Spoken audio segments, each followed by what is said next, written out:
Sejarah tingkatan 4, bab 10, Permasalahan Kemerdekaan. Soalan kertas 1. Apakah pengertian kemerdekaan negara kita? Bebas daripada sebarang cengkaman kuasa asing. Bebas menentukan hala tuju negara. Setiap negara berhak menguruskan sendiri negaranya, walaupun sukar supaya setiap komuniti hidup dalam harmoni. Siapakah tokoh memberikan pengertian tersebut? Mahatma Gandhi. Kemerdekaan bererti bebas selama-lamanya. Siapakah tokoh memberikan pengertian tersebut? Soekarno. Di manakah tempat persediaan permasalahan kemerdekaan dilakukan? Padang Kelab Selangor, Stadium Merdeka. Terdapat dua jawatan kuasa, iaitu jawatan kuasa persediaan fizikal dan jawatan kuasa sambutan ditubuhkan untuk menyambut permasalahan kemerdekaan. Apakah perhatian yang perlu diambil oleh jawatan kuasa persediaan fizikal? Penonjolan identiti negara. Siapakah pencipta lirik lagu Negaraku? Saiful Bahari. Siapakah pencipta reka bentuk bendera? Muhammad Hamzah. Siapakah yang mereka Stadium Merdeka? S.E. Jokers. Apakah pemberian dibagikan oleh kerajaan kepada kaki tangannya yang terlibat dalam acara sambutan? Gaji awal. Apakah persediaan yang dilakukan oleh jawatan sambutan? Pakaian khas dan khusus protokol. Siapakah ialah tokoh mengetuai Wakil Parti Perikatan Tanah Melayu dan Singapura? Sadun Jubil. Apakah perlambangan apabila bendera Union Jack diturunkan dan bendera persekutuan dinaikkan pada tepat jam 12.30 malam? Berakhirnya pemerintahan British di Tanah Melayu. Apakah tanda apabila sebanyak 101 das tembakan meriam telah dilepaskan? Persekutuan Melayu menjadi sebuah negara yang merdeka dan berdaulat. Apakah peristiwa berlaku pada jam 11 pagi 31 Ogos 1957? Pelantikan jawatan Perdana Menteri, Ahli Jemaah Menteri, Hakim Besar serta Gubernur Pulau Pinang dan Melaka. Yang di-Pertuan Agong mengangkat sumpah jawatan Ketua Negara. Siapakah pegawai British menghadir majlis jaman di residensi sebelum kembali ke England? Sir Donald Macgerray. Kuasa Parlimen untuk mengubah undang-undang persekutuan adalah antara kesan kemerdekaan terhadap negara. Apakah aspek menyatakan tersebut? Demokrasi berparlimen. Siapakah tokoh dilantik sebagai Menteri Luar pertama Persekutuan Tanah Melayu yang menitik berat hubungan antara bangsa? Tunku Abdul Rahman. Penyertaan dalam blok sterling adalah antara kesan kemerdekaan terhadap negara. Apakah sebab kedudukan mata wang pound sterling menjadi kukuh? Bantuan sektor ekonomi dari Persekutuan Tanah Melayu.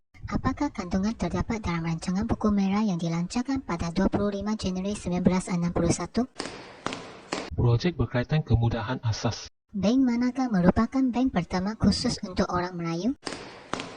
Malay National Bank. Mengapakah Dewan Bahasa dan Pustaka ditubuhkan pada 22 Jun 1956? Memperkukuhkan kedudukan bahasa Melayu. Manakah negeri yang diketuai oleh Yang di-Pertua Negeri? Melaka. Institusi manakah memegang tampuk kuasa pemerintahan yang membolehkan rakyat dapat menentukan hala tuju negara selepas kemerdekaan? Kerajaan. Soalan kertas 2, bahagian A. Negara kita telah mencapai kemerdekaan pada 31 Ogos 1957. Apakah maksud kemerdekaan? Kemerdekaan bermaksud bebas daripada sebarang cengkaman kuasa asing, bebas menentukan pemerintahan dan hala tuju negara. Kemerdekaan merupakan rentetan perjuangan yang panjang. Apakah tarifan kemerdekaan diberikan oleh tokoh-tokoh di bawah? Tunku Abdul Rahman, Nelson Mandela, Tun Dr. Mahathir Mohamad.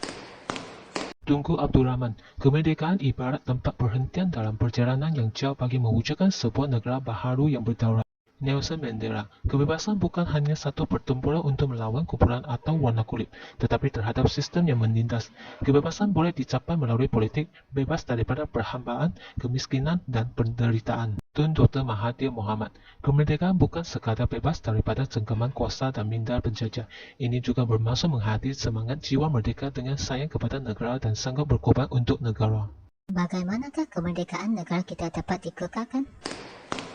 Kita patut bekerja sama memastikan negara terus membangun dan maju, sentiasa patuh kepada pemimpin dan undang-undang negara. Kita juga harus tidak terpengaruh dengan agenda jahat musuh negara. Sambutan kemerdekaan pertama Persekutuan Tanah Melayu diadakan pada 31 Ogos 1957. Huraikan tugas jawatan kuasa sambutan. Jawatan kuasa sambutan bertugas memeriahkan sambutan pada peringkat ibu kota dan negeri. Bangunan di sekitar bandar, jalan raya dan padang kelab Selangor dihiasi lampu. Sebanyak 75,000 bendera Persekutuan Tanah Melayu ditempa khas dari Jepun.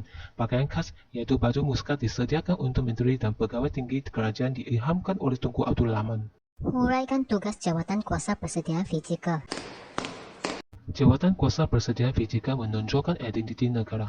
Prasarana fizikal disediakan seperti pembinaan stadium yang siap dibina pada 21 Ogos 1957. Penciptaan lagu rasmi kebangsaan negaraku. Bendera Persekutuan Tanah Melayu dijadikan bendera kebangsaan. Bunga raya dipilih sebagai bunga kebangsaan. Walaupun hujan turun pada awalnya, beribu-ribu rakyat telah membanjiri Stadium Merdeka pada 31 Ogos 1957. Mengapakah upacara pemasyuran kemerdekaan mendapat sambutan yang begitu mengalahkan? Rakyat menzahirkan rasa gembira kerana negara mencapai kemerdekaan. Ini juga menunjukkan sokongan rakyat untuk meraihkan kejayaan pemimpin membebaskan negara daripada penjajahan. Seorang kertas tua, bahagian B. Kemerdekaan Persekutuan Tanah Melayu sangat bermakna kepada kita kerana negara kita pernah berada di jajahan negara Eropah dan Jepun. Terangkan pengertian kemerdekaan kepada negara dan masyarakat Persekutuan Tanah Melayu. Merdeka berarti bebas daripada cengkaman kuasa asing, bebas menentukan pemerintahan dan hala tuju negara. Kemerdekaan merupakan rentetan perjuangan yang panjang. Banyak memberikan tarifan berbeza berkaitan erti kemerdekaan. Kamus Dewan mentarifkan kemerdekaan ialah bebas daripada penjajahan, kurungan atau naungan. Ia juga bermakna mempunyai kuasa tertinggi.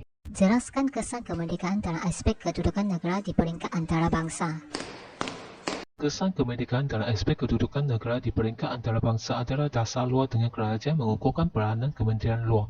Penghantaran kumpulan pertama pegawai ke Britain untuk mendapat latihan. Negara kita ialah salah satu anggota dalam Commonwealth. Negara kita diterima memasuki pertubuhan Commonwealth selepas merdeka. Kesan seterusnya adalah pertahanan negara dengan perlindungan diberikan oleh Britain, Australia dan New Zealand sebelum merdeka. Selain itu, pengetaan dalam blok sterling dengan penggunaan mata wang pound sterling dalam perdagangan antarabangsa. Nyatakan kepentingan negara kita menjalinkan hubungan erat dengan negara dunia. Kepentingan negara kita menjalinkan hubungan erat dengan negara dunia dapat meningkatkan ekonomi negara dengan menarik minat pemuda dan pelabur untuk datang ke negara kita.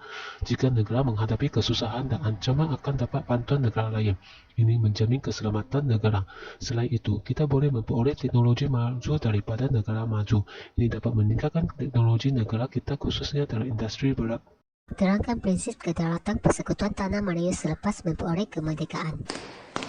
Kedaulatan merujuk kuasa tertinggi yang menentukan kebebasan sesebuah negara bebas daripada kokongan kuasa luar. Aspek kedaulatan meliputi wilayah pengaruh, kedaulatan undang-undang, lambang kebangsaan dan pengistirafan rakyat. Jelaskan 5 prinsip asas yang menjadi amalan negara Persekutuan Tanah Melayu. Wilayah pengaruh merujuk kawasan yang mempunyai kesempatan untuk membentuk Persekutuan Tanah Melayu. Kerajaan merupakan institusi yang bertanggungjawab untuk menguruskan dan mentadbir negara. Kedaulatan undang-undang bermaksud kerajaan dan raja tertakluk di bawah undang-undang negara. Lambang kebangsaan seperti jata negara, lagu kebangsaan, bendera kebangsaan dan bunga kebangsaan merupakan identiti dan jati diri rakyat. Beriktirafan sebagai rakyat membolehkan kita mendapat hak asasi seperti hak bersuara dan mengeluarkan pendapat. Pada pendapat anda, mengapakah Hari Kemerdekaan perlu disambut setiap tahun? Hari Kemerdekaan disambut sebagai tanda kesyukuran kepada Tuhan. Ini membuktikan negara merdeka dan berdaulat. Sambutan tersebut mengukuhkan semangat cinta akan negara dengan melibatkan semua kaum dan mengukuhkan perpaduan. Selain itu, rakyat akan menghargai jasa dan sumbangan pemimpin negara, mengenang peristiwa bersejarah negara bebas daripada penjajahan.